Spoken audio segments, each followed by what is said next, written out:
দৰং জিলাৰ চিপাছৰ সমষ্টিৰ অন্তৰ্গত ডুমুনিচকী উত্তৰ চুবা উন্নয়ন পৰিষদৰ উদ্যোগত প্ৰথম বাৰ্ষিক দিবানৈশ প্ৰাইজমানি একক কেৰম খেল প্ৰতিযোগিতা লগতে জুবিন গাৰ্গৰ শ্ৰদ্ধাঞ্জলি অনুষ্ঠান দুদিনীয়াকৈ কাৰ্যসূচীৰে আয়োজন কৰা হৈছে। শনিবাৰে গধূলি প্ৰাইজমানি একক কেৰম খেল প্ৰতিযোগিতা অনুষ্ঠিত হোৱাৰ পূৰ্বে অসমীয়াৰ হিয়াৰামঠু শিল্পী জুবিন গাৰ্গৰ শ্ৰদ্ধাঞ্জলি অনুষ্ঠানত উপস্থিত থাকে সমাজকৰ্মী হানিফ ফাৰুক, জাকিৰ হুছেইন প্ৰমুখে অঞ্চলটোৰ গণ্যমান্য ব্যক্তি।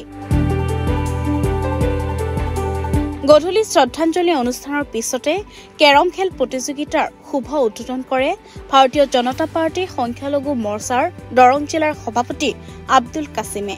আনহাতে আন এখন খেল শুভ উদ্বোধন কৰে ডুমুনিচকী উত্তৰ চুবাৰ কেন্দ্ৰীয় মছজিদ সমিতিৰ সম্পাদক ছফিকুল হকে। উক্ত কেৰম খেল প্ৰতিযোগিতাৰ প্ৰথম পুৰস্কাৰ ৭,০০০ টকা লগতে ট্ৰফি আৰু দ্বিতীয় পুৰস্কাৰ ৪,০০০ টকা লগতে ট্ৰফি প্ৰদান কৰা হ'ব বুলি জনাইছে সভাপতি মৃদুল হক আৰু সম্পাদক মৰ্তাজুল হকে।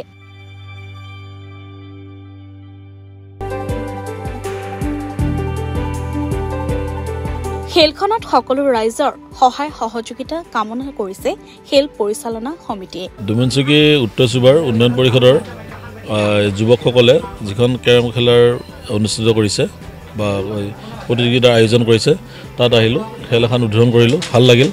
আচলতে এনেকৈ যুৱকবিলাকে এনেকুৱা ছমাহৰ মূৰে হওক, এবছৰৰ মূৰত হওক বা 2 মাহ 3 মাহৰ মূৰে এনেকুৱা ধৰণৰ অনুষ্ঠান বা এই প্ৰতিযোগিতা অনুষ্ঠিত কৰিব লাগে। তেতিয়াহ'লে আজিকালি এই ল'ৰাবিলাক বিশেষকৈ মোবাইলত এনেকুৱা ধৰণৰ আবদ্ধ হৈ গৈছে, মানে মোবাইলত বিভিন্ন গেম খেলি হওক, ভিডিঅ' চাই হওক, যেনেকৈ আবদ্ধ হৈ গৈছে।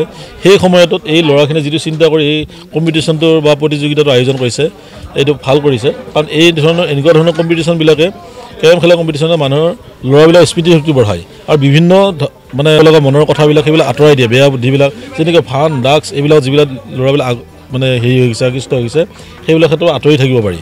News desk report, D news আৰু ডি নৰ্থ ইষ্ট।